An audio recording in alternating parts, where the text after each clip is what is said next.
summer Sunday, 1914. All across Europe, the bells were pealing, calling men and women to church. Sunday, the Lord's Day, and a day of rest. It was a world of firm beliefs. The established order was not widely questioned. Father at the head of the family, the monarch at the head of the nation, God in his heaven.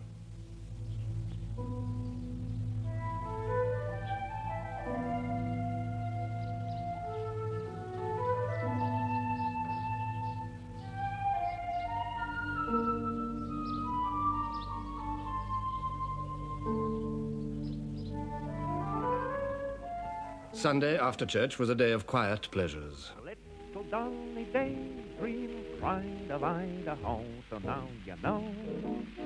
And when you go, you'll see there's something on her mind. Don't think it's you, 'cause no one's gonna kiss that gal but me.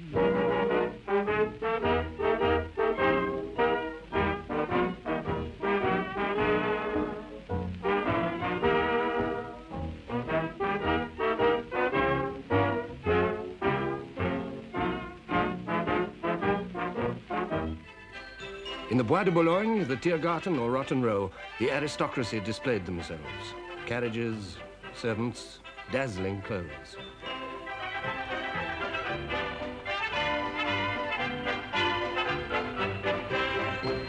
Material progress had marched swiftly in the peaceful decades before 1914.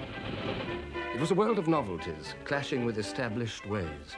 Wireless and telephones, motor cars and motorcycles, electric light and electric trains, submarines and airships. A world humming with new energy and power. But under the smiles, the relaxation, it was a world of tensions. The old order, with its economy based on land and its society based on owning land, was in conflict with the new order of industry and teeming cities.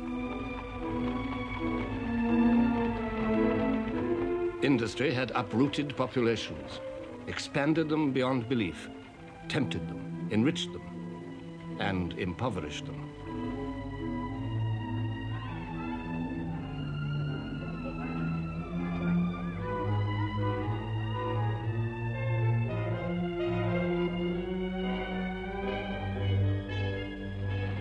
The peace of Europe in 1914 was a fragile thing.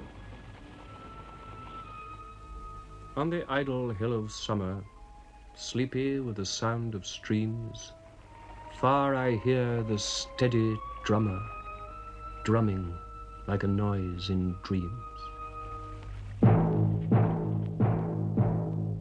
In the Germanic empires, lying across the heart of Europe, the clash of old and new was obvious.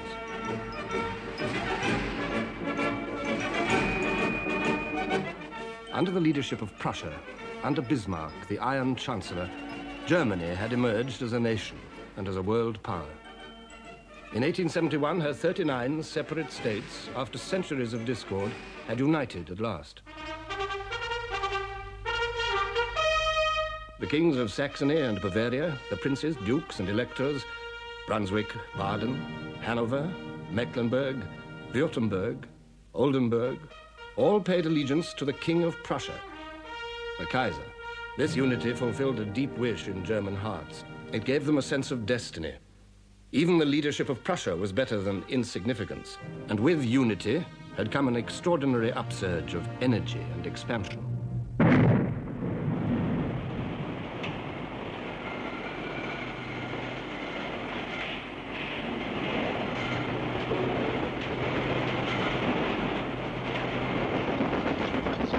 In 1871, there were 41 million Germans. In 1913, there were nearly 68 millions, an increase of more than half. And more than half of them were living in towns and cities. But it was not merely an expansion of population.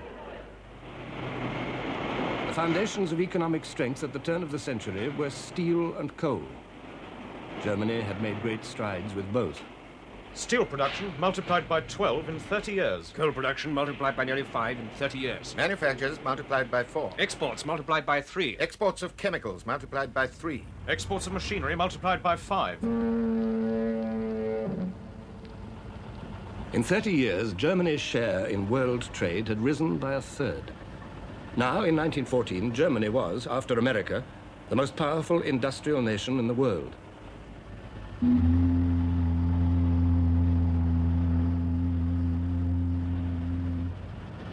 The epitome of her industrial might lay in the firm of Krupp. Essen, city of steel, where the first Krupp factory was built, became, by 1902, a great city with its own streets, its own police force, fire department and traffic laws. There are 150 kilometers of rail, 60 different factory buildings, 8,500 machine tools, 7 electrical stations, 140 kilometers of underground cable and 46 overhead. Germany delighted in the prowess of Krupps. When Alfred Krupp died in that year, the Kaiser attended his lavish funeral and called him a German of the Germans.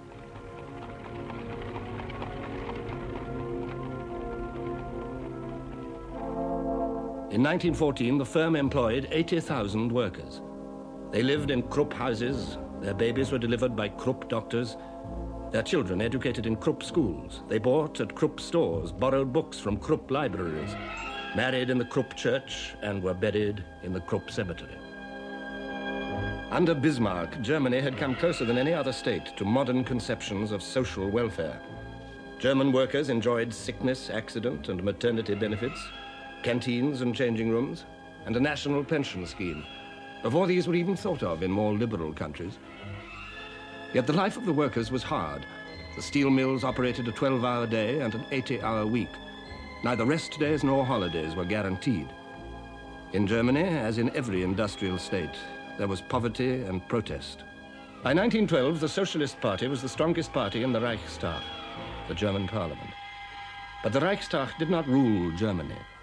The Kaiser ruled Germany through officials whom he personally appointed. No one, says Sir Winston Churchill, should judge the Kaiser Wilhelm II without asking the question, what should I have done in his position? Imagine yourself brought up to believe that you were appointed by God to be the ruler of a mighty nation. Imagine succeeding in your 20s to the prizes of Bismarck's 3 victorious wars.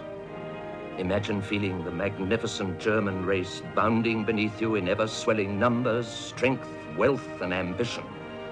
And imagine on every side the thunderous tributes of the crowds and the skilled, unceasing flattery of the court. With this background, subjected to these pressures, trying to hide a left arm withered from birth, for 30 years Wilhelm II had vexed and perturbed the peace of Europe, but always short of war. His first public utterance when he came to the throne was addressed not to the people, but to the army. We belong to each other, I and the army. We were born for each other and will indissolubly cleave to each other. I promise ever to bear in mind that from the world above, the eyes of my forefathers look down on me, and that I shall one day have to stand accountable to them for the glory and honor of the army. These were not empty words. The German Kaiser was also the King of Prussia, and it was precisely for the sake of Prussian strength that the other Germany, the Germany of the merchants, the industrialists, the musicians, the philosophers, had accepted her rule. The Prussian influence was seeping through the whole nation.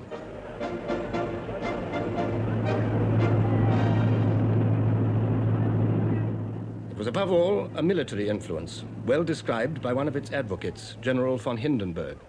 The army trained and strengthened that mighty organizing impulse which we found everywhere in the fatherland.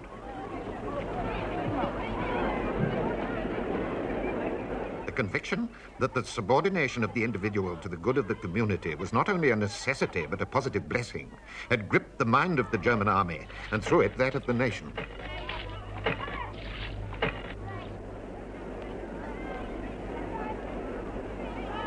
With Prussia as the core, the German Empire was the most powerful military organism in the world. And at its head, posturing, gesturing, stood the all-powerful Kaiser, challenging Europe. Without Germany, and without the German Kaiser, no great decisions must ever be taken. If this should happen, the position of Germany in the world would vanish forever. And I do not purpose that this should ever happen. To employ suitable, and if necessary, violent means ruthlessly is my duty, my fair privilege. Germany's neighbors watched her clamorous progress with alarm. The Republic of France uneasily remembered her overwhelming defeat at Germany's hands in 1870.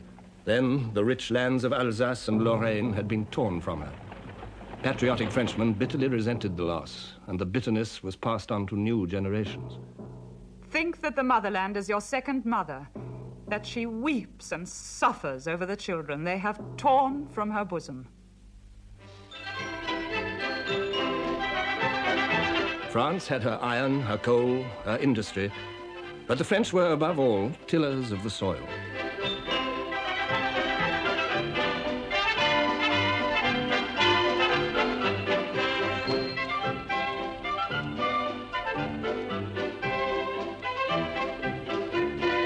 The produce of her fields and vineyards made France self-supporting. The French cared for good food. The specialities of each province acquired international fame. And while the ploughland and pastures of the provinces fed Paris, Paris itself fertilized not only France, but Europe too. The curiosity and enthusiasm of Parisians matched a period which seemed to produce new novelties every day.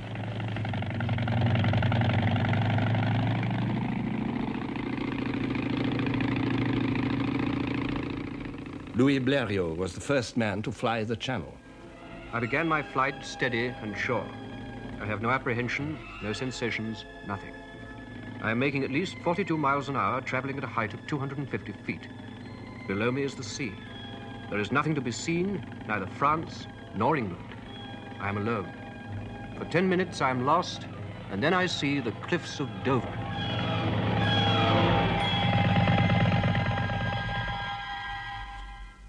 There were flying experiments of another kind, not so successful.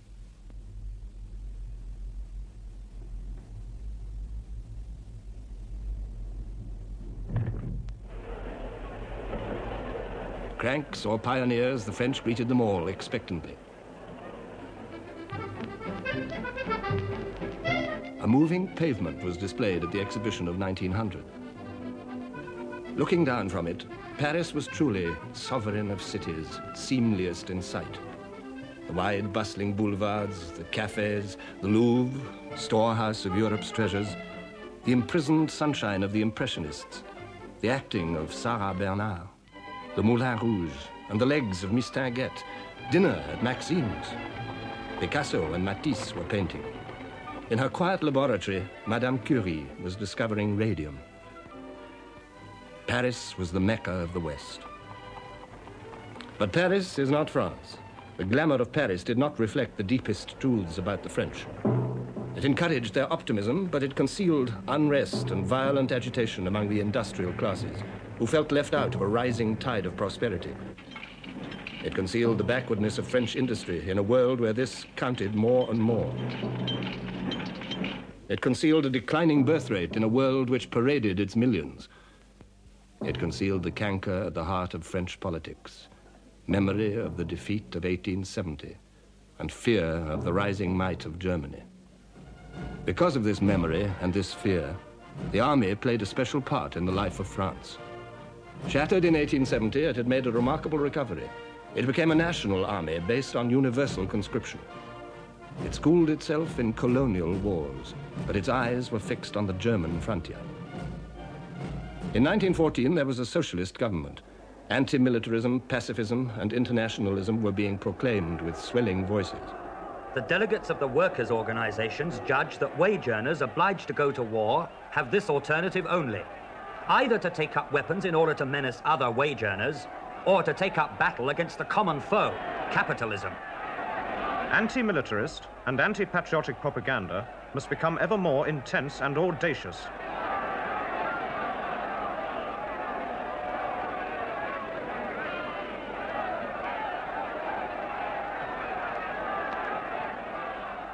Discordant voices in France, strident voices in Germany. For as Germany pursued the destiny preached by her thinkers, another neighbor took fright. The Germans were not content with military might and industrial supremacy. They still felt cheated. They wanted a place in the sun, an empire. Between 1884 and 1890, German sovereignty was proclaimed over an area more than 4 times larger than Germany herself. And on the pretext of protecting these colonies and her expanding trade, Germany began to build a battle fleet.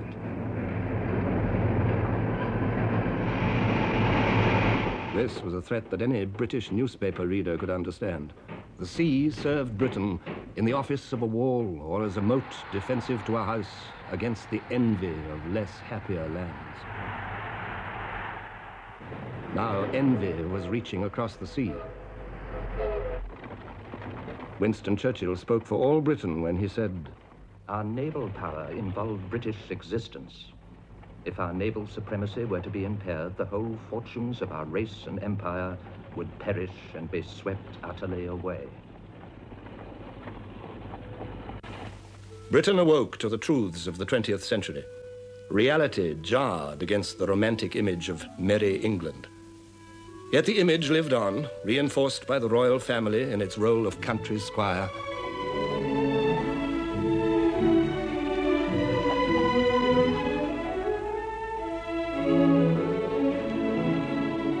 Englishmen liked to think of themselves in these terms.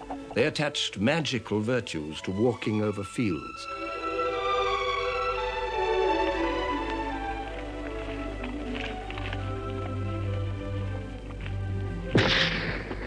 They also found virtue in royal pageantry, jubilees, coronations, state openings, funerals. The funeral of King Edward VII in 1910 provided a last glimpse of royal Europe in all its panoply.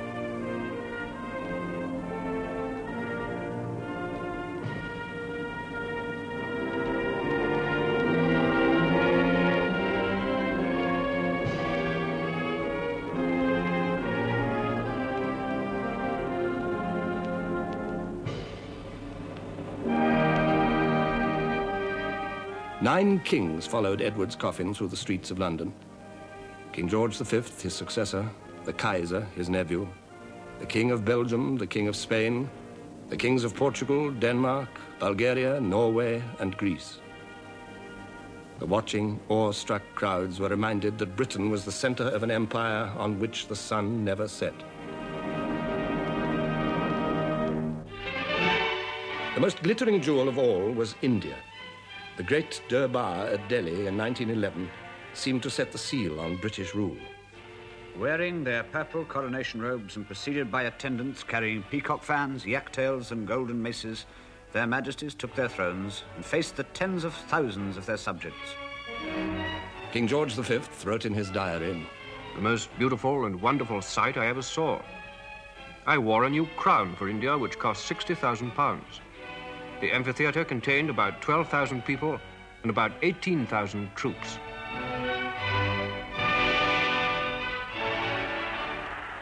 119 princes and maharajas bowed and retracted in a ceremony which lasted a full hour.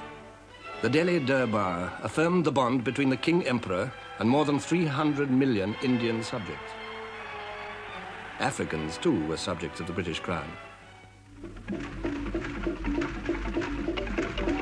To Cecil Rhodes had come the dream of linking British possessions with a railway from the Cape to Cairo. The almost unbroken pink up the map of Africa showed the dream well on the way to realization. And there were the white dominions, Canada, Australia, and New Zealand.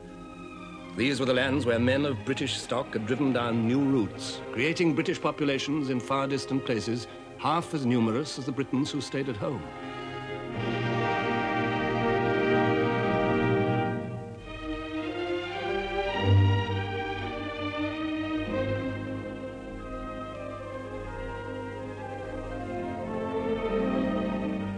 In the British Isles, life for many was a struggle for daily bread.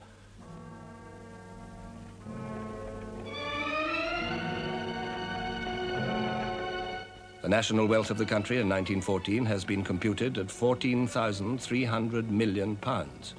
But in the black deserts of Britain's industrial towns, working-class families could not afford decent clothes or enough to eat. In London at the turn of the century, 30.7% of the population were living below the poverty line. In York, 28% existed on a diet less generous than that of the workhouse. Small wonder that the Chancellor of the Exchequer, Lloyd George, wrote, "Our working populations, crushed into dingy and mean streets, with no assurance that they would not be deprived of their daily bread by ill health or trade fluctuations, were becoming sullen with discontent." As in Germany and in France, the workers turned to socialism. The Labour Party was born. But 40 Labour MPs could not provide a remedy. Only through the rapidly growing trade union movement could the workers assert their demands. In 1911 and 1912, Britain was swept by a wave of strikes more complete and embittered than any yet seen. The trade union leader, Ben Tillett, said, "It was a great upsurge of elemental forces. It seemed as if the dispossessed and disinherited classes were all simultaneously moved to assert their claims upon society."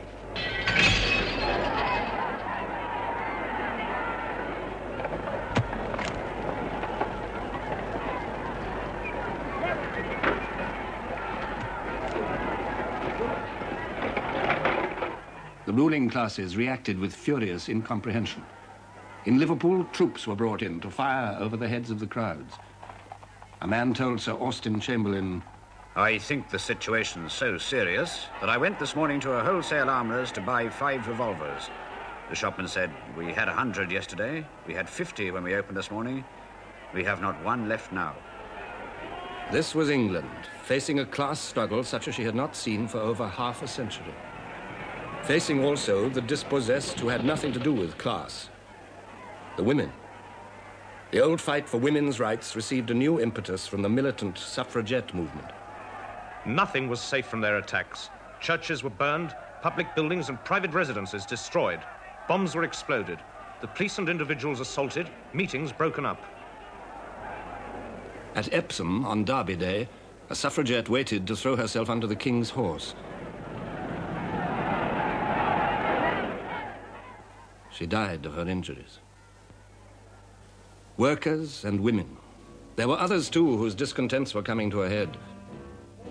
Southern Ireland was clamoring for home rule. Her spokesman was Eamon de Valera. "The militarist power which has kept Ireland within its grasp for centuries can never be persuaded to let go.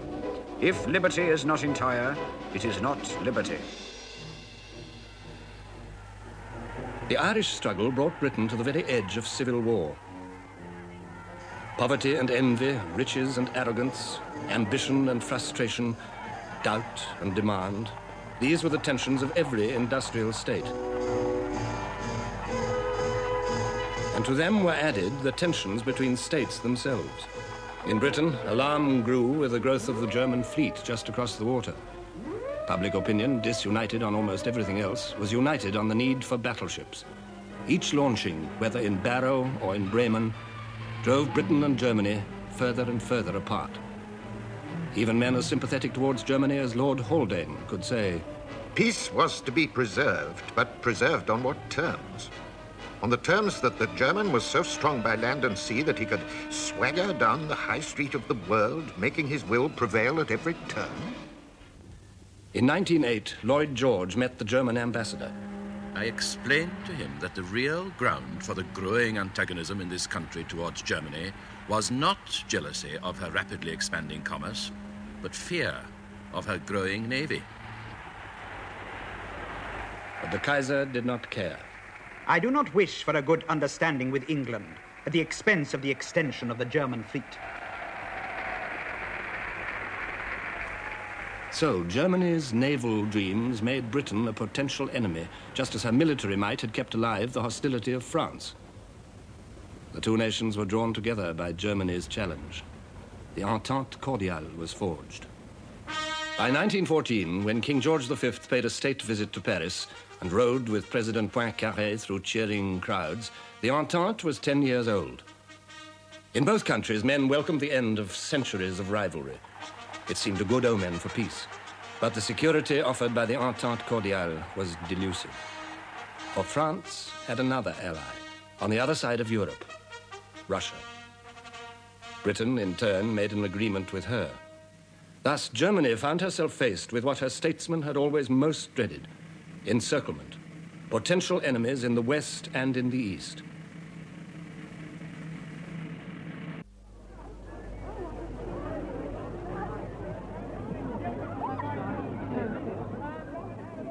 In the summer of 1914, it was not Britain, nor France, nor Russia which held the real threat to the peace of Europe. The real threat lay in the alliance of Germany's making, her alliance with Austria. This was a shackle linking the swelling vigor of Germany to the irresponsible policies of an old, decaying empire. Bismarck foresaw the danger. I shall not live to see the Great War, but you will see it, and it will start in the east. For centuries, Austria had been the leading German state, Europe's shield against the East. By 1914, her empire was an anachronism, whose fatal ambitions died hard. At the head of this ancient realm stood the Emperor Franz Joseph, 84 years old. He had reigned in Vienna since 1848, Europe's year of revolutions, when the Austrian Empire had come near to collapse. Franz Joseph held it together by a mixture of compromise and repression. But nothing could disguise its decrepitude. Lord Lansdowne wrote, "To human calculation, the Habsburg Empire cannot survive the decease of the Emperor Franz Joseph." The anachronism lingered on, upheld by this old man. Its ceremonies, its displays, its brilliant uniforms, the rigid protocol of the imperial court, the high-sounding titles, the wit, the music, the culture of Vienna, all belonged to a past which was becoming ever more at odds with the present. For this empire was not merely Austrian. It was, in the first place, a dual monarchy. The Austrians shared power with the Hungarians, who kept their own parliament and their own laws. Austrians and Hungarians together ruled over a mixture of peoples. Italians, Poles, Czechs, Ruthenians, Slovaks, Slovenes, Serbs. Nearly half of Franz Josef's subjects were Slavs, who viewed their masters with sullen hatred and yearned for liberation. They looked for aid outside the Austrian Empire to the free Slav countries, the rising kingdom of Serbia and the Russian Empire, protector of Slavs everywhere. Tribal memories and tribal fears agitated all these people, whose borders stretched to Europe's edge. Russia would stand by the Slavs. Against Russia, Austria would need strong help. Germany had promised that help.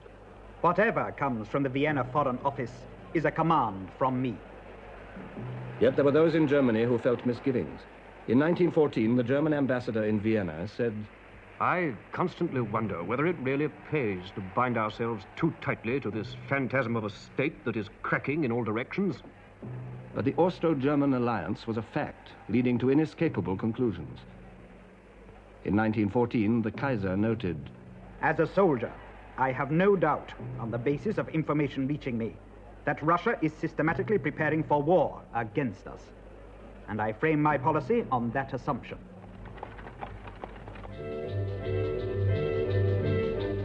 Russia also was a troubled anachronism. The Tsar of all the Russias ruled over countless millions of people.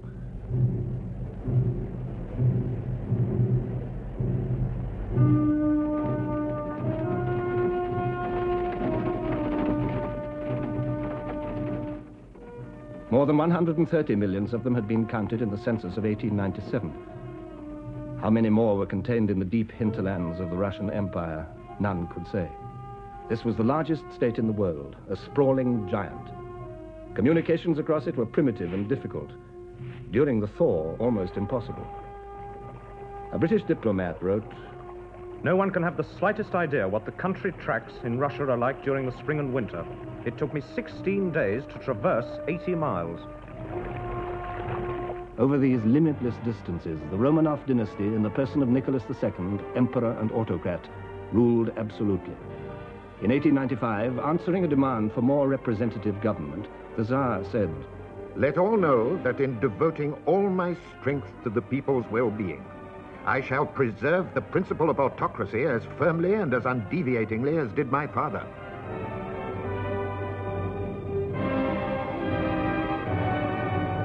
In 1905, Russia suffered humiliating defeat at the hands of Japan. The very foundations of Tsarism were shaken. the peasants, the vast, illiterate masses of Russian people, living on a chancy borderline of famine and ruin, rose in revolution. They found allies in the growing industrial proletariat. But the 1905 revolution was bloodily crushed. In 1906, the principle of autocracy was restated by the Imperial Council more firmly than ever. To the Emperor of all the Russias belongs supreme autocratic power. Submission to his power, not from fear only, but as a matter of conscience, is commanded by God himself. With this imperious rejection of democracy, the regime recklessly tightened the tensions, exasperated the feelings, and embittered the thoughts of the people. There were riots and strikes. A strike in the Lena goldfields was ruthlessly suppressed.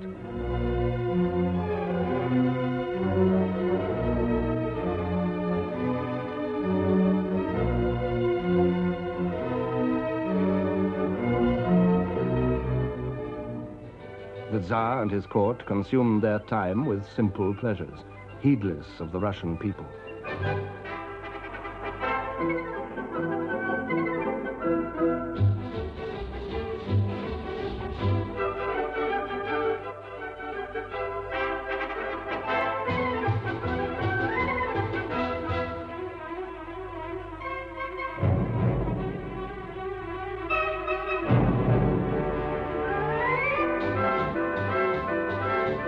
Interior tensions were coming to the boil in this pious, passionate, intensely patriotic nation. And as they did so, external tensions also grew. The Balkans, where the Slav lands lay between the scowling frontiers of three crumbling empires, were their point of impact. In 1908, Austria, with outdated ambitions, annexed the Slav territories of Bosnia and Herzegovina on the borders of Serbia. Russia, still weak after defeat by Japan in 1905, let that pass. Then in 1912, the small Balkan kingdoms joined together to inflict a crushing defeat on the Turkish Empire. But they quarreled among themselves. Out of the Balkan Wars of 1912 and 1913, Serbia emerged as the strongest of the Balkan states, an inspiration for all Slavs. Austria watched her inconvenient progress with a jealous, calculating eye. The British ambassador in Vienna reported in 1913. Relations between Austria and Russia are growing worse day by day. Serbia will one day set Europe by the ears and bring about universal war. The French president, Poincaré, came to a similar conclusion. Whatever be the issue, small or great, which may arise in the future between Russia and Germany, it will not pass by like the last. It will be war. In Austria, the issue was clear. The Austrian chief of staff, Konrad von Hotzendorf, said openly, "We must crush this viper, Serbia."